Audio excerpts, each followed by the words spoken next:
साहजिकच होतं, फार मोठं आभाळ कोसळलं होतं त्यांच्यावरती. पण तरी देखील मी त्यांना म्हटले की मला 2 मिनिटं तुमच्याशी बोलायचं आहे.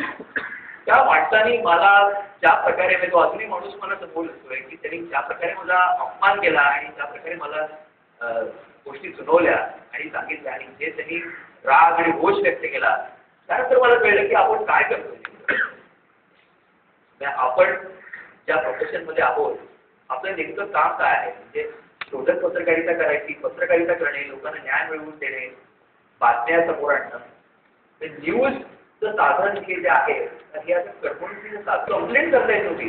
तर इतर चॅनलचे पत्रकार हे प्रयत्न करत होते आणि कोणाला यश मिळेल तर कोणाला यश मिळत नाही. कारण प्रत्येक जण हे तसं नसतं. म्हणजे जो मला माणूस भेटला नेमका तो फारच अग्रेसिव्ह होता आणि त्याला प्रचंड राग आला होता. एकतर त्याला ते डायजेस्ट होत नव्हतं. त्याचा अगदी तरुण मुलगा ह्यात गेला होता जो डायमंड मर्चंट आहे स्वतः. त्यामुळे कुठेतरी ती मोठी खंत होती त्यांच्यात आणि त्यामुळे खूप रोष पटकन समोर आला.